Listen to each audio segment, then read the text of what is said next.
എടോ പ്രഭുദേവേ, നീ ചെയ്യുന്നത് ചാവാനാണോ ജീവിക്കാനാണോ? താനൊക്കെ എന്നെ പോലെ സ്ലിം ബ്യൂട്ടി ആകാൻ നോക്ക്. ഇതെങ്ങനെ സംഘടിപ്പിച്ചു? അമ്പലം ചെറുതാണെങ്കിലും പ്രതിഷ്ഠ അപാരം. വൃത്തികെട്ടവൻ കുറുക്കന്റെ കണ്ണ് അല്ലെങ്കിൽ എപ്പോഴും കോഴിക്കൂട്ടില്ല.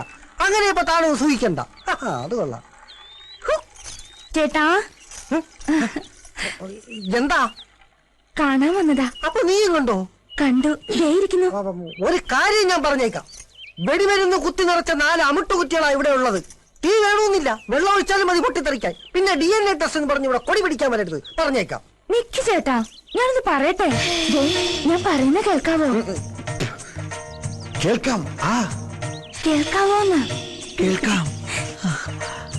എന്നോട് ഇഷ്ടമുണ്ടെങ്കിൽ കാവിലെ തെയ്യത്തിനെന്ന് രാത്രി വീട്ടിൽ വരണം. അത്താഴം ഒരുക്കി ഞാൻ കാത്തിരിക്കും. വരുമ്പോഴേ വളയും ചാന്തും ഒക്കെ കൊണ്ടുവരണം. മറക്കരുത് കേട്ടോ. വരാം. തെയ്യത്തിനെന്ന് രാത്രി മറക്കാതെ വരാം. വളയും ചാന്തും ഞാൻ മറക്കാതെ കൊണ്ടുവരാം.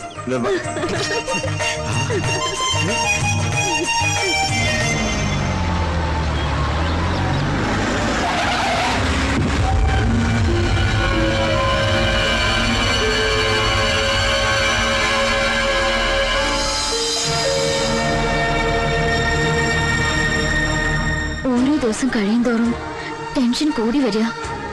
അന്നത്തെ സംഭവത്തിന് ശേഷം ആയിഷയുടെ വീട്ടിൽ പോകുന്നത് പോലും വിലക്കിയിരിക്കുക. ഇപ്പൊ ഹരീന്ദ്രന്റെ മട്ടുംഭാവൊക്കെ മാറി. നേരിൽ കാണുന്നത് തന്നെ എനിക്ക് പേടിയാ. ഒരാഴ്ചയുള്ളൂ രക്തസാക്ഷി ദിനത്തിന്. അതിനു മുൻപ് എന്നെ രക്ഷിക്കോ? കൊണ്ടുപോകും ഞാൻ ജീവനോടുണ്ടെങ്കിൽ. അവിടെ എന്തോ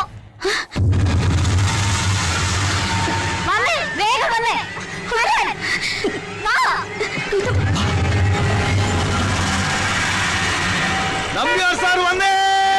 നമ്പ്യാർ സാർ വന്നേ. അഭിവാദ്യങ്ങൾ, അഭിവാദ്യങ്ങൾ. നമ്പ്യാർ സാറിന്റെ അഭിവാദ്യങ്ങൾ.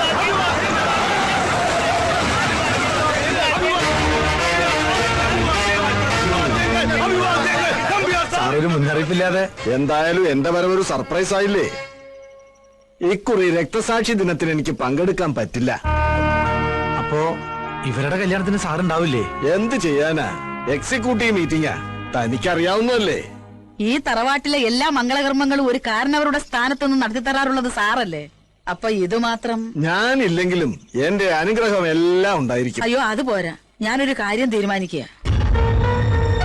പോകുന്നതിന് മുമ്പ് കുട്ടികളുടെ മോതിരമാറ്റം സാറ് നടത്തി തരണം. അതെ, തീരുമാനിച്ചു കഴിഞ്ഞു. നാളെ തെയ്യം കഴിഞ്ഞ് മറ്റൊന്ന് ഇവരുടെ മോതിരമാറ്റം.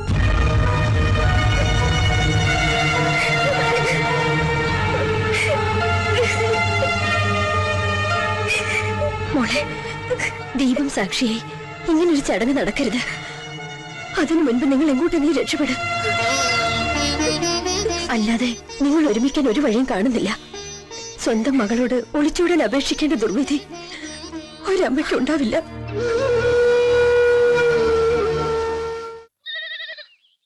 മൃഗജീവികളുടെയും ഇവിടത്തെ മൃഗോദരന്മാരുടെയും ശ്രദ്ധയ്ക്ക് ഒരു സാധാരണക്കാരനെ രക്ഷിക്കാൻ ഒരു പാർട്ടിക്ക് കഴിയില്ല. അവന്റെ സമുദായത്തിന് മാത്രമേ കഴിയൂ. വംശനാശം സംഭവിച്ചുകൊണ്ടിരിക്കുന്ന വിത്തുകാലകളുടെ വികാരപരമായ ആവശ്യങ്ങൾ സംരക്ഷിച്ചിട്ട് മാത്രമേ ഡോക്ടർ, എന്താ? ഭൂമിക സമ്മതിച്ചതാ. ഞാൻ പോകട്ടെ. അതുകൊണ്ട് ഈ സമരം കാൽനടയായി കനിച്ചു കുളങ്കര വഴി സെക്രട്ടേറിയറ്റിലേക്ക്. ചലോ ചലോ സെക്രട്ടേറിയറ്റ്. ഈ നാട്ടിൽ നിന്ന് നമുക്ക് രക്ഷപ്പെടണം. കാവിലെ തെയ്യത്തിന്റെ അന്ന് രാത്രി ഞാൻ ഒരുങ്ങി വരും. കൈവിടരുത്. ചലോ ചലോ സെക്രട്ടേറിയറ്റ്. ചലത്തെ ചലത്തെ സെക്രട്ടേറിയറ്റ് ചലത്തെ. ഈ നാട്ടിൽ നിന്നും നമുക്ക് രക്ഷപ്പെടണം. കാവിലെ തെയ്യത്തിന്റെ അന്ന് രാത്രി ഞാൻ ഒരുങ്ങി വരും. കൈവെടിയരുത്.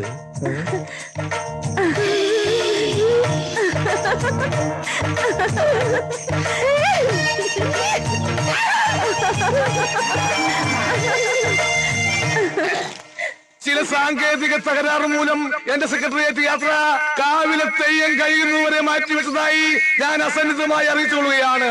ജയ് കാവിലമ്മ.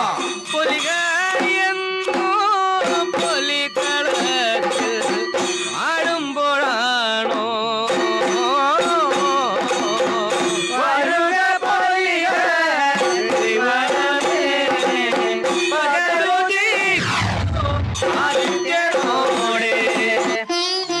9 മണിയെന്നല്ലേ പറഞ്ഞത്? ആരുടെയും കണ്ണിപ്പെടാതെ രക്ഷപ്പെടണം. കാവിലമ്മ കൂട്ടിനുണ്ടാവും. കാവിലേക്ക് തന്നെയല്ലേ? എന്തേ വല്ലാത്തൊരു ഒരുക്കം. ഓല അഴിക്കുന്നതിന് മുമ്പെങ്കിലും കാവിലെത്തണം. പാടി. വൈദ്യരെ,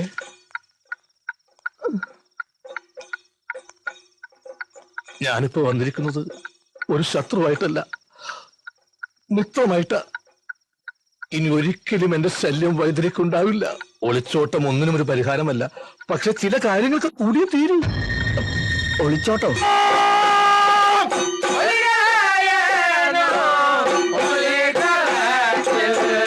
ഇവിടെ ആരും വരില്ല.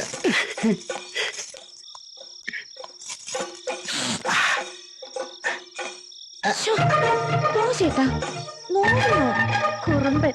കുറുമ്പൻ? അതേത് കുറുമ്പൻ?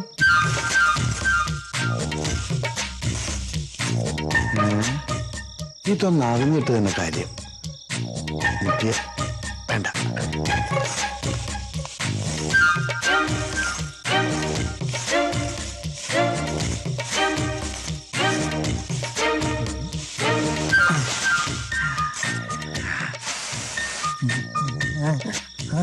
എന്താ ഇത്?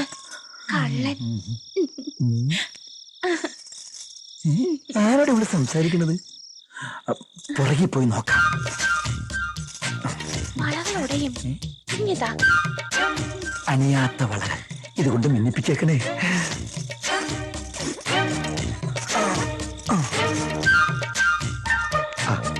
ആരുമില്ല. വേലു, ഇവിടുന്നു ചേട്ടൻ പോയിട്ട് ചേച്ചിയായിട്ട് വേഗം വരാത്ത.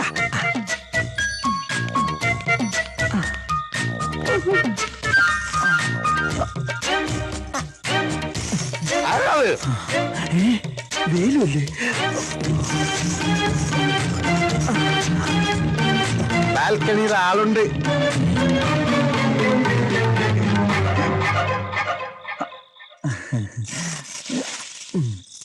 ഇതെന്താ ഈ പാതിരാത്രിയിലെ തേന്മാവിൻ കൊമ്പത്ത്?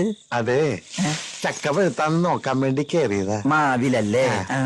പിന്നെ പ്ലാറ്റ്ഫോം ടിക്കറ്റിൽ ഏതൊരു തെണ്ടി അകത്ത് കയറിയിരിക്ക.